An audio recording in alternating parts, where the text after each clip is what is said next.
All right, so you're looking for a deep dive into the Tao Te Ching, and you're in the right place. We've got excerpts from a translation, and we've got some insightful commentary, ready to unlock some ancient wisdom. Absolutely. It's remarkable how relevant these teachings remain even thousands of years later. Exactly. So our mission today is to help you grasp the essence of Taoism, how it sees the world, leadership, and living well. And we won't be treating you like a novice. We know you can handle the good stuff. Right. Let's start with some context. Imagine ancient China, a time of intense intellectual and political ferment. Confucianism, Mohism, legalism, all vying for influence, each offering their own solutions to societal Like problems. Taoism took a different path, right? It always struck me as almost countercultural. Precisely. Instead of rigid structures and rules, Taoism embraces mysticism and a quietism. It almost seems paradoxical. It's about aligning with nature, a way of being that predates written language. And the introduction to the text uses such evocative imagery to describe this way. Water, darkness, a valley, the female, a babe. It's almost like they're trying to point to something that's beyond words. Exactly. Think of these images as kennings for the ineffable, as the introduction puts it. Kennings are metaphorical descriptions, and the ineffable is something that can't be expressed directly. So they're using poetic language to hint at the nature of the Tao, which is ultimately beyond definition. Okay, that makes sense. So before we get too deep into the Tao, can you break down what Tao and Ta actually mean? They seem to be the foundation of everything. You're absolutely right. Tao is often translated as the way, but it's so much more than a path or direction. Think of it as the source of all things, the underlying principle of reality, the force that drives the universe. Okay, so the cosmic operating system, so to speak. And Ta, how does that fit in? Te is the power or virtue that arises when you're aligned with the Tao. It's what you get by following the way. It's the manifestation of the Tao in your life. Interesting. So by aligning with the Tao, we cultivate Tao almost like tapping into a universal energy source. That's a great way to put it.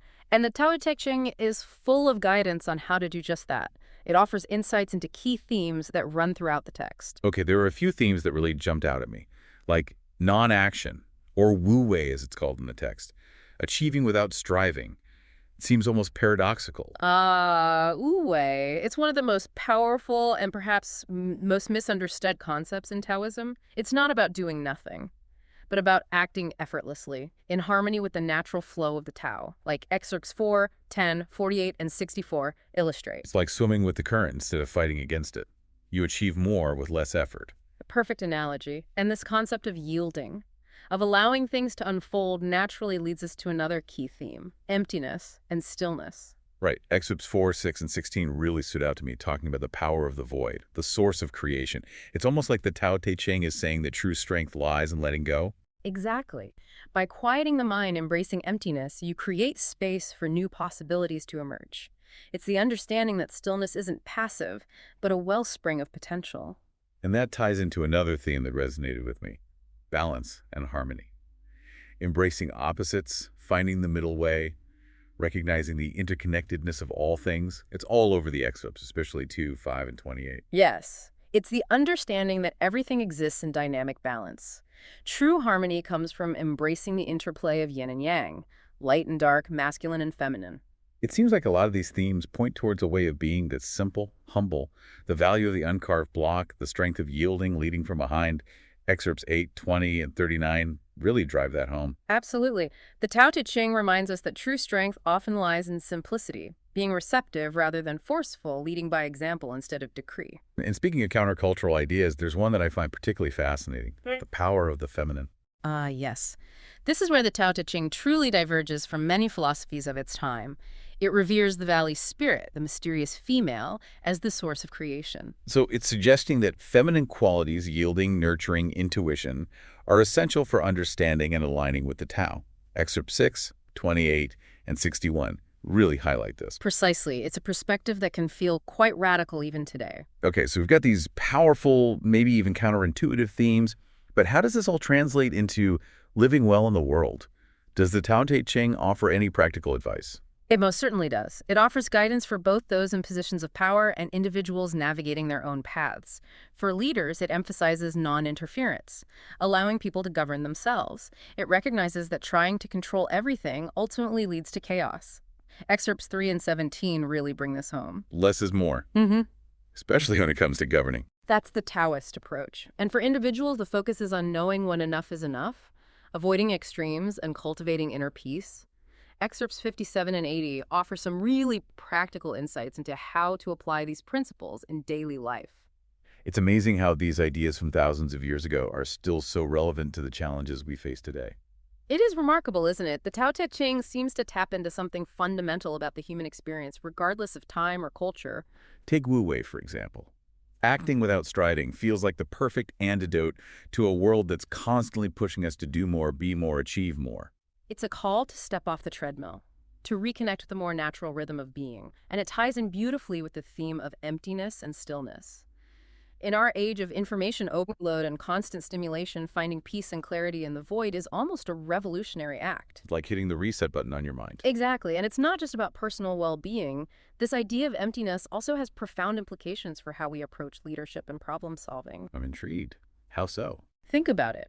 When you approach a challenge with a mind that's already cluttered with assumptions and preconceived notions, you limit your ability to see new possibilities. You get stuck in the same old patterns.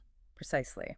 But when you cultivate emptiness, you create space for fresh perspectives and innovative solutions to emerge.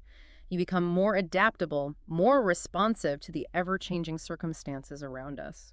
So you're saying that stepping back, clearing your mind can actually be more effective than charging ahead with a predetermined plan. That's the Taoist approach. It's counterintuitive, but often more effective in the long run. Okay, I'm starting to see how these seemingly abstract Taoist principles can have very practical applications. What about the idea of balance and harmony? How does that play out in our daily lives? Well, the Tao Te Ching reminds us that everything is interconnected. Every action has a consequence. It's about finding the sweet spot between extremes, recognizing that too much of anything can be detrimental. So it's not just moderation, it's understanding the dynamic interplay of opposites. Exactly. Light and dark, strong and weak, active and passive. These aren't separate forces, but two sides of the same coin.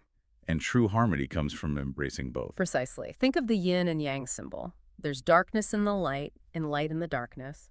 It's a beautiful reminder that life isn't about eliminating one or the other, but about finding the balance point. That makes a lot of sense. And it seems to tie in nicely with the idea of embracing simplicity and humility. You're right. The Tao Te Ching encourages us to strip away the unnecessary, to let go of ego and pretense. It's about finding contentment in the ordinary, in the uncarved block. Which paradoxically seems to lead to greater strength and resilience. Absolutely. When you're not attached to a particular outcome or a fixed sense of self, you're better equipped to navigate the ups and downs of life. This is incredibly insightful. I'm starting to see how the Tao Te Ching offers a roadmap for a more fulfilling, meaningful life. And remember, it's not about rigid rules or doctrines. It's about cultivating a way of being that's fluid, adaptable, and in harmony with the Tao. It's like learning to dance with the universe. I love that analogy. It perfectly captures the essence of Taoism. And speaking of dancing with the universe, there's one theme we haven't touched upon yet, one that's particularly unique to the Tao Te Ching, the power of the feminine. Yes. This is something I've always found fascinating about Taoism. It's a philosophy that truly honors and celebrates the feminine principle. Precisely. And in a world that often prioritizes masculine values like assertiveness, competition, and control, the Tao Te Ching offers a refreshing counterpoint. It reminds us that true strength lies in yielding, nurturing, and intuition. It's like it's saying that those feminine qualities are essential for understanding and aligning with the Tao. Exactly. Think of the image of the valley. It's receptive, it nourishes, it allows things to flow naturally. It's a beautiful metaphor for the power of the feminine. And this reverence for the feminine isn't just symbolic. It also has practical implications for how we live our lives right. Absolutely. For instance, Wu Wei, acting without striving, is often associated with the feminine principle. It's about allowing things to unfold naturally, trusting in the process rather than forcing a specific outcome. Surrendering to the flow of life rather than trying to control every aspect of it. Precisely. And this idea of surrender isn't about weakness or passivity. It's about recognizing that there's wisdom and power in allowing things to be as they are. It seems like the Tao Te Ching is inviting us to tap into a different kind of power, one that's often overlooked or undervalued in our culture. You've hit the nail on the head. And what's truly remarkable is that these teachings are just as relevant today as they were centuries ago. In fact, I'd argue that they're even more vital in our fast-paced, hypermasculine world. I couldn't agree more. Yeah. The Tao Te Ching offers a path to balance wisdom and inner peace qualities that are sorely needed in our times. And it does so in a way that's both profound and incredibly practical. It doesn't just tell us what to do, it guides us toward a way of being that's in harmony with ourselves, with each other, and with the universe itself. It's a gift that keeps on giving. Each time you return to the Tao Te Ching, you're likely to discover new layers of meaning and wisdom. Exactly. It's a bottomless well of insight. And that brings us to the final piece of our deep dive today, living well in the world. Does the Tao Te Ching offer any guidance on how to navigate the complexities of human existence? I'm all ears. We've been discussing these big concepts, but how does this translate into practical advice for daily living? Well, the Tao Te Ching doesn't lay down a set of rules. It's not a prescriptive text in that sense. But it does offer a wealth of wisdom that can guide us toward a more balanced and fulfilling life. Can you give us some examples? Of course. Let's start with the advice the Tao Te Ching offers for those in positions of leadership. It emphasizes non-interference, allowing things to unfold naturally, rather than trying to control every outcome. So a more hands-off approach. Exactly. It recognizes that trying to force things often creates more problems than it solves. But when you step back and allow things to unfold organically, you create space for creative solutions to emerge. Trusting in the natural order of things. Precisely. And this applies not only to leadership, but to all aspects of life. When we let go of our need to control, we open ourselves up to new possibilities. We become more adaptable, more resilient, more in tune with the flow of the Tao. Okay, that makes sense. But what about advice for individuals? What does the Tao Te Ching say about living a good life? Well, it emphasizes knowing when enough is enough, avoiding extremes, and cultivating inner peace. It reminds us that true happiness doesn't come from possessions or achievements, but from aligning ourselves with the Tao. Finding contentment in simplicity. Exactly. It's about recognizing that true wealth lies not in material possessions, but in the richness of our inner lives. Which is a beautiful message, but a challenging one to embody in a world that constantly tells us what we should have, what we should achieve, who we should be. It is challenging, but the Tao Te Ching offers tools and insights to help us navigate those challenges. It encourages us to cultivate awareness, to practice mindfulness, to tune into our inner compass. So it's about finding our own way, our own path in alignment with the Tao. Precisely. That path will be unique to each individual. There's no one-size-fits-all approach to living a good life.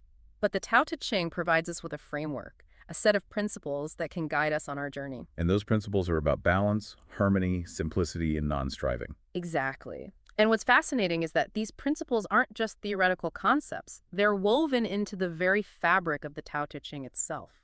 What do you mean? Think about the structure of the text. It's comprised of 81 short, enigmatic chapters full of paradox and poetic imagery. It's a text that invites contemplation and multiple interpretations. It doesn't offer easy answers, but rather nudges us toward a deeper understanding of the Tao. It's like a mirror reflecting back to us our own assumptions and limiting beliefs. That's a great way to put it. And by grappling with those paradoxes, by engaging with the text on multiple levels, we begin to cultivate the very qualities the Tao Te Ching espouses.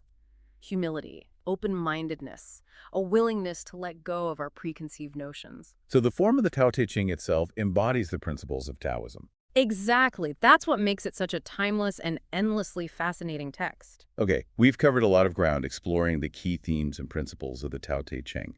But here's the million-dollar question. How do we put this wisdom into practice? How do we bridge the gap between theory and lived experience? That's the challenge, isn't it? And I think the beauty of the Tao Te Ching is that it doesn't offer a prescriptive answer. It's not a how-to manual. Instead, it invites us on a journey of self-discovery, a process of continual learning and unlearning. Cultivating a way of being rather than following a set of rules. Exactly. And that cultivation happens through mindful engagement with the world, with ourselves, and with the text itself. Could you give us some specific examples? Of course. One way is to simply make the Tao Te Ching part of your daily routine.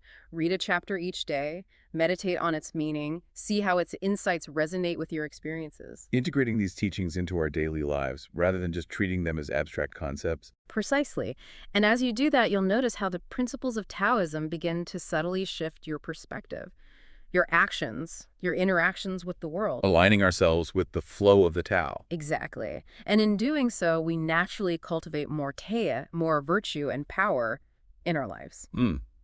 So what you're saying is that by immersing ourselves in these teachings, we actually start to embody them, almost like osmosis. Yes, exactly. It's not about intellectual understanding alone. It's about allowing these principles to permeate our being, to become a lived experience. Okay, that makes a lot of sense. That So as we wrap up this deep dive, what final thought would you leave our listener with? What's one thing you'd encourage them to consider as they continue to explore the Tao Te Ching on their own?